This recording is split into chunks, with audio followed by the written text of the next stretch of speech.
कहा जाता है कि एक समय देवताओं के बीच यह बहस छिड़ गई कि त्रिदेव ब्रह्मा, विष्णु और शिव में सबसे श्रेष्ठ कौन है। इस विषय पर कई मतभेद हुए और अंततः सभी देवता और ऋषि वेदों से मार्गदर्शन लेने को तैयार हुए।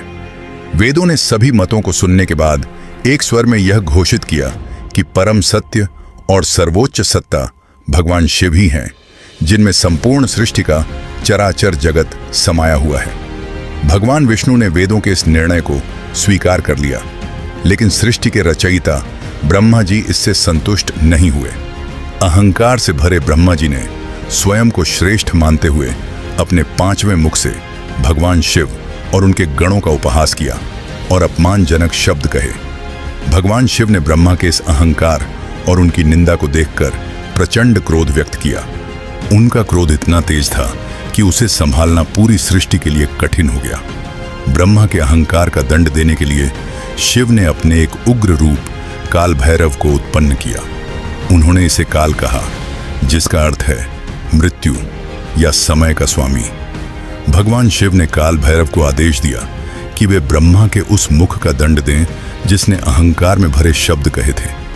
शिव की आज्ञा पाते ही काल भैरव ने तत्काल कार्रवाई की और ब्रह्मा के उस 5वें मुख को धड़ से अलग कर दिया।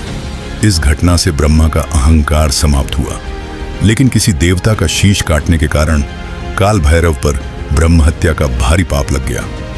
कटे हुए शीश से ब्रह्म हत्या की शक्ति एक भयावह रूप में उनके पीछे चलने लगी। भगवान शिव ने काल भैरव को इस पाप से मुक्ति पाने के लिए तीनों लोकों का भ्रमण करने का आदेश दिया। काल भैरव भटकते रहे, पर किसी भी तीर्थ स्थान पर उन्हें मुक्ति नहीं मिली। अंततः वे भगवान शिव की प्रिय नगरी काशी पहुंचे। जैसे ही काल भैरव ने काशी में प्रवेश किया, उनका हाथ पकड़ा हुआ कपाल वहां गिर गया और ब्रह्महत्या की शक्ति पाताल लोक में विलीन हो गई। उस स्थान को कपाल मोचन तीर्थ कहा गया।